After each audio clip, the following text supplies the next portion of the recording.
நேயர்களே,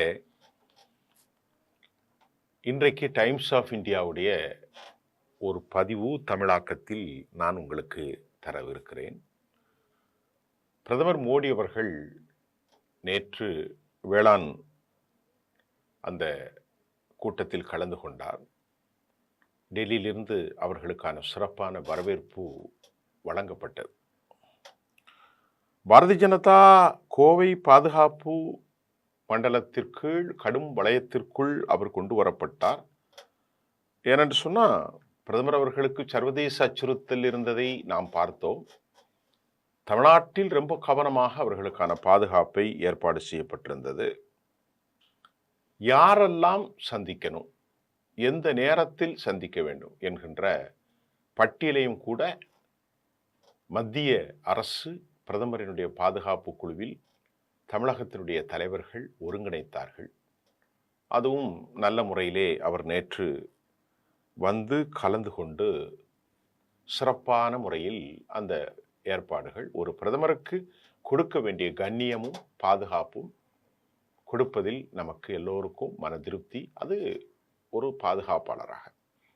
இப்போ இதுக்கிடையில் கோவைக்கு வர உள்ள பிரதமரை யாரெல்லாம் சந்திக்கணும், யார் சந்தித்தா என்பதை விட எதிர்க்கட்சி தலைவராக இருக்கக்கூடிய அதிமுக பொதுச் செயலாளர் எடப்பாடி பழனிசாமி, தமிழ் மாநில காங்கிரசினுடைய ஜி.கே. வாசன், அதை எப்போதுமே வாசன் அவர்களுக்கும் மோடி அவர்களுக்குமான அந்த நட்பு எப்போது உண்டு.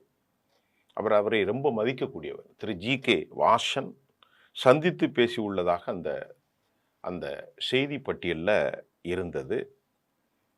இது மட்டும் இல்லாமல் பாரதிய ஜனதா மாநில பிரிவு சிறந்த ஏற்பாடுகளை, பிரதமரின் வரவேற்பு, பிரதமரினுடைய மேடை எல்லாவற்றையும் சட்ட பிரயோகமாக அவருடைய பாதுகாப்பு குழுவின் ஒரு அச்சுறுத்தல் இல்லாத நிலையில் வழங்கிய அந்த இன்ஸ்ட்ரக்ஷனை ரொம்ப தெளிவாக பாதுகாப்பாக செஞ்சதாகவும் செய்திகள் வருகிறது. இது பாஜகவுடைய மாநில தலைவர் நயினார் நாகேந்திரன் தான் இந்த சிறப்பு வரவேற்பு அளிப்பதற்கான இந்த நிகழ்வுகளை ஒருங்கிணைத்தார். ஏன்னா அவர் மாநில தலைவர், ஒரு மூத்த தலைவர். இந்த நிகழ்ச்சி ஏற்பாட்டை கவனிப்பதற்கு தேசிய மகளிர் அணி தலைவி திருமதி வானதி ஸ்ரீனிவாசன் மற்றும் மாநில பாஜகவின் பொதுச் செயலர் முருகானந்தர் ஆகியோர் தலைமையில் ஒரு குழுவை அமைத்து உத்தரவிட்டிருக்காங்க, நயினார் நாகேந்திரனுடைய ஒப்புதலோடு. இந்த குழுவின் பட்டியலில் முன்னாள் தலைவர், சிறந்த பேச்சாளர், தமிழ்நாட்டில் பாஜகவை நிலைப்படுத்துவதற்கு முயற்சி எடுத்து ஓரளவுக்கு வெற்றி கண்ட திரு அண்ணாமலை அவர்களினுடைய பெயர் இடம்பெறாதது பெரும் சர்ச்சையை ஏற்படுத்தியதாக டைம்ஸ் ஆஃப் இந்தியா செய்தியில சொல்லியிருக்கிறது. யூடியூப்ல போறவன் பேச்செல்லாம் நாம பேச முடியாது. அவர்களுடைய தமிழ் வெர்ஷன்ல இந்த செய்தி தமிழ்நாட்டில் நடவடிக்கைகளை குறித்து போடக்கூடிய அந்த செய்தியில்தான் இது ஏற்படுத்தியிருக்கிறது. அதாவது அண்ணாமலையின் பெயர் இடம்பெறாதது புதிய சர்ச்சை ஏற்படுத்தி உள்ளதாகவும், மாநில தலைவர் பதவியில் இருந்து மாற்றப்பட்ட பிறகு அண்ணாமலைக்கு தேசிய அளவில் பதவி வழங்கப்படும் என்று பேசப்பட்டு வந்த நிலையில் இன்று வரை வழங்கப்படவில்லை என்பதையும் டைம்ஸ் ஆஃப் இந்தியா சுட்டிக்காட்ட தவறவில்லை. அந்த செய்தியில மற்றொன்றை சொல்கிறார்கள். அதனால அண்ணாமலை அதிருப்தியில் இருக்கிறார் என்பதையும் அது சொல்கிறது. பாஜகவுடைய அரசியல் நிலைப்பாடு குறித்து பேசி வந்த அண்ணாமலை சமீப காலமாக அவர் அதிகம் செய்தியாளர்களை சந்திப்பதில்லை. எல்லாம் டைம்ஸுடைய செய்தித்தான் தமிழாக்கத்தில் வந்ததை நான் உங்களுக்கு சொல்கிறேன். அதிகம் அவர் செய்தியாளர்களை சந்திப்பதில்லை, புறக்கணிக்கிறார் என்றும் சொல்லியிருக்கிறார்.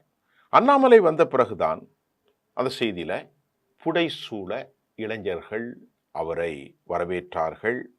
அவர் இளைஞர்கள் படை கூறியது, மூத்த நிர்வாகிகளுக்கு வாய்ப்புகள் வலுக்கட்டாயமாக மறுக்கப்படுவது உள்ளிட்ட பேச்சுக்கள் அடிபட்டது.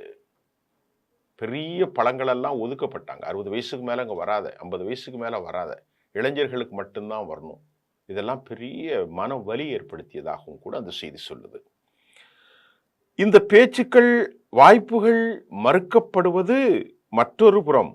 பாஜக மாநில தலைவராக நயினார் நாகேந்திரன் நியமிக்கப்பட்ட பிறகு கட்சியிலிருந்து அண்ணாமலை முழுவதுமாக ஓரங்கட்டப்பட்ட கூடிய நடவடிக்கையில் ஈடுபடுவதாக அரசியலில் விவரம் தெரிந்தவர்கள் தெரிந்தாலும் அண்ணாமலையின் சார்புடைய ஏனைய நிர்வாகிகளும் தூக்கப்பட்டு புது நிர்வாகிகள் போடப்பட்டு வருவதாகவும் கூட அந்த செய்தி டைம்ஸ் தெரிவிக்கிறது. பாஜக நிகழ்ச்சிகள்ல இதை தவிர்த்து அண்ணாமலை தன்னிச்சையாக ஈடுபடுவது, அவர் புதிய கட்சி தொடங்க இருக்கிறாரா என்ற கேள்வியும் அரசல் புரசலாக எழுப்பப்பட்டு வந்தது. ஆனால் அது குறித்து ஒன்றும் இல்லை. ஒரு கட்சி ஆரம்பிக்கிறதுங்கிறது அவ்வளவு ஈஸி கிடையாது. அது அண்ணாமலை செய்வாரா செய்யலையா அதை பற்றியெல்லாம் தெரியாது. செய்தியை மட்டும் சொல்கிறோம். பாரதிய ஜனதா நெல்லையில் அண்ணாமலைக்கு ரசிகர் மண்டமே தொடங்கிட்டாங்க. நல்லா கவனிங்க. ஒன்று, அமித்ஷாவுடைய கவனத்துக்கு இங்கிருந்து அனுப்பியிருக்கிறாங்க. பாருங்க சார், இங்கே அவருக்கு நாம பிஜேபி ஒரு தேசிய தத்துவத்தில் இருக்கிறோம். அவருக்கு தனியாக ரசிகர் மன்றம் நெல்லையில் அவரை ஒரு தனியாக காட்டுறாங்க. அவருக்கு ஒரு பெரிய ஹீரோயிசம் உருவாகிறது, டிராவிடியன் பாலிடிக்ஸ் மாதிரி. அது மட்டும் இல்லாமல் ஏராளமான புதிய தொழிலில் அவர் இன்வெஸ்ட் பண்ணுவது உள்ளிட்ட ரிப்போர்ட்டுகளை பாரதிய ஜனதா தலைமைக்கு சென்றதாக கூறப்படுகிறது. இதனால மத்திய தலைமை ஏற்கனவே அண்ணாமலையின் மீது கடும் அதிருப்தியில் இருப்பதாகவும் சொல்லப்பட்ட நிலையில் கோவைக்கு வரும் பிரதமர் வரவேற்பு ஏற்பாட்டாளர்கள் பட்டியலிருந்து அண்ணாமலை நீக்கப்பட்டதின் காரணம் இதுதான் என டைம்ஸினுடைய தமிழ் பிரிவு தன் செய்தியில் தமிழ் செய்தியில டைம்ஸ் ஆஃப் இந்தியா தெரிவிக்கிறது. இப்ப புரியுதா?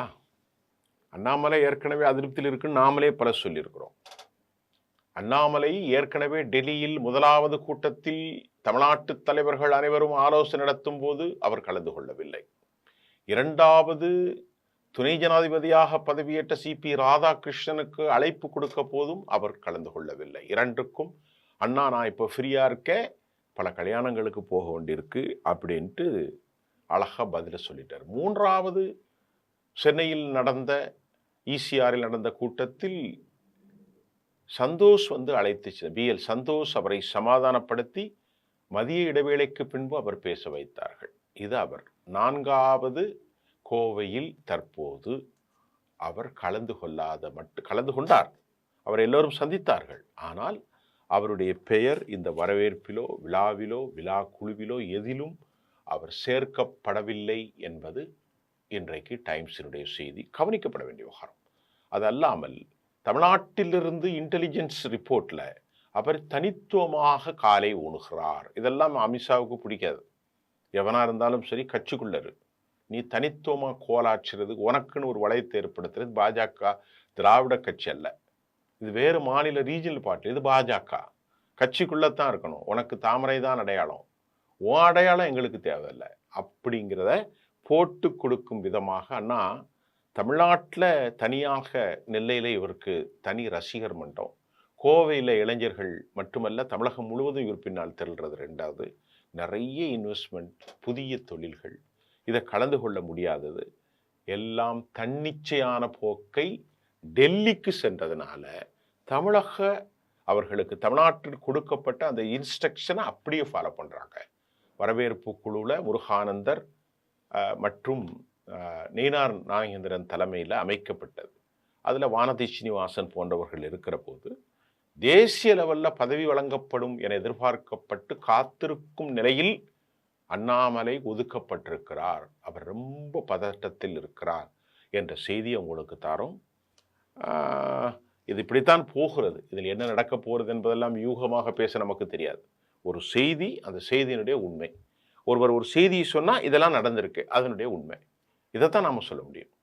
மற்றபடி நாம் எக்ஸ்ட்ராவை போட தெரியாது. நம்மள்கிட்ட எந்த விதமான ஆதாரமும் இல்லை. இந்த செய்தி அப்படி நான் உங்களுக்கு கொடுத்துட்டேன்.